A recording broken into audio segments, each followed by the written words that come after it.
Good morning, everybody. Yeah, happy 4th of July. So, I thought, let's do something special. I haven't done a cooking video in a really long time. So, today, as you may have seen by the title, we are going to make Piney style deviled eggs. So, some of you, I'm very sure, are asking me, What is a Piney? Well, here in New Jersey, we have people that live in the Pine Barrens, and much like you would refer to people that live in the hill country as hillbillies, we refer to them as pineys. They are the kind of people who let's see, they raise a lot of their own food. They do a lot of fishing. They do a lot of hunting. They kind of don't like outsiders. There's lots of rumors about them marrying their cousins. Who knows, right? But I've decided to make a piney classic today.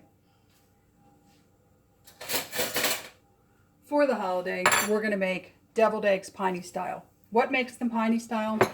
Well, two key ingredients. French's yellow mustard, the favorite mustard of rednecks and white trash, and Mircle Whip.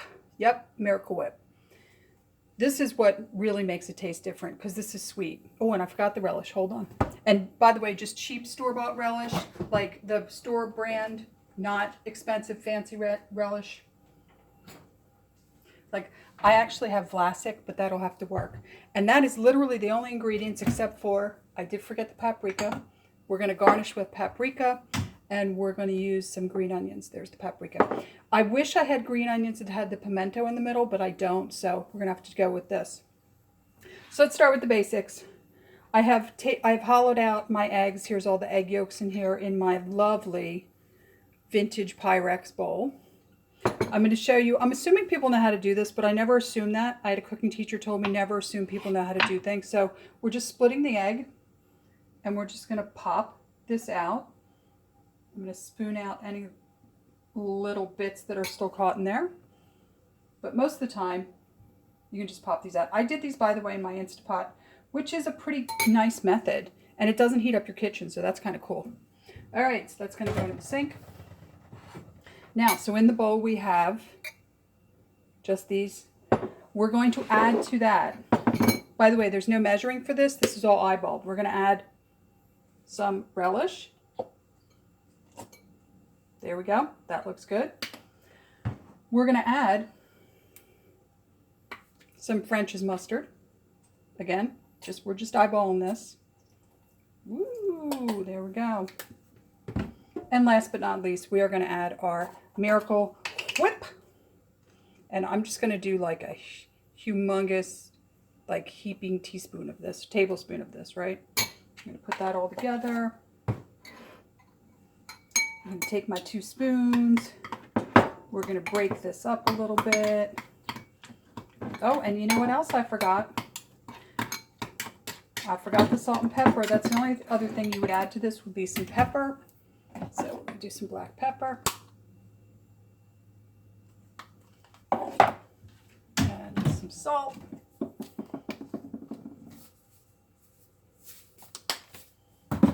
Yeah, like really, this is not the most difficult recipe in the world, right?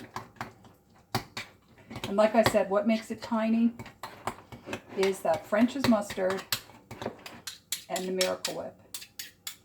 So this came together pretty nice. I'll give you guys a shot of it in a minute. Pretty, right? Then we just simply take it. And I could get all fancy and like pipe it in here and use a like a Ziploc bag and pipe it in and make it look fancy. But that's not really what we do. That's not what really a piney would really do. So we're just going to do it this way. We're going to put our little olive on top. And then when they're all done, I'm just going to give them a quick little coat of the paprika.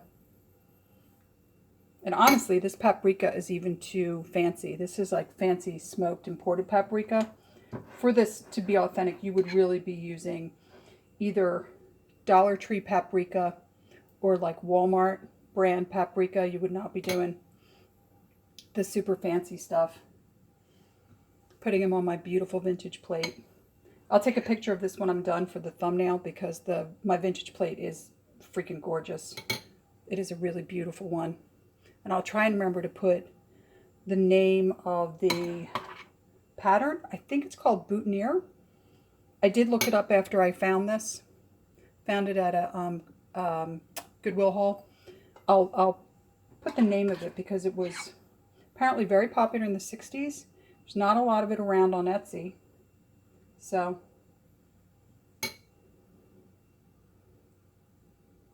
oh, by the way, there's absolutely no reason for you to like clean up these deviled eggs. They don't have to look all purty. These would basically be going, whoops, oh, that egg broke in half. Uh-oh, we got an egg down. We got 2 eggs down.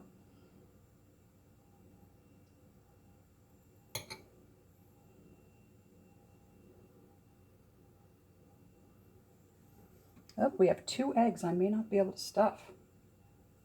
Not sure. We can. I'll give it a try. Let me see. This one maybe.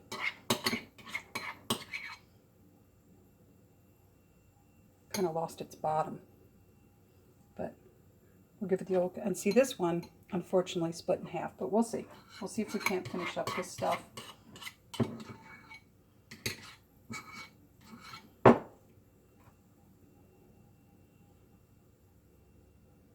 Actually, I'll just eat this one to make sure it's okay. Mmm. Delicious. I'm telling you, that Mircle Whip does something. And in true Piney tradition, I'm going to give the bowl to the dog to lick. So, that was our recipe for today. And to finish these off, you're going to just take your pretty plate and you're going to garnish them with some paprika. It's a little bit too much, but that's okay. And voila, you have Piney deviled eggs. Have a fabulous 4th of July, and I'll see you guys in the next video. Bye.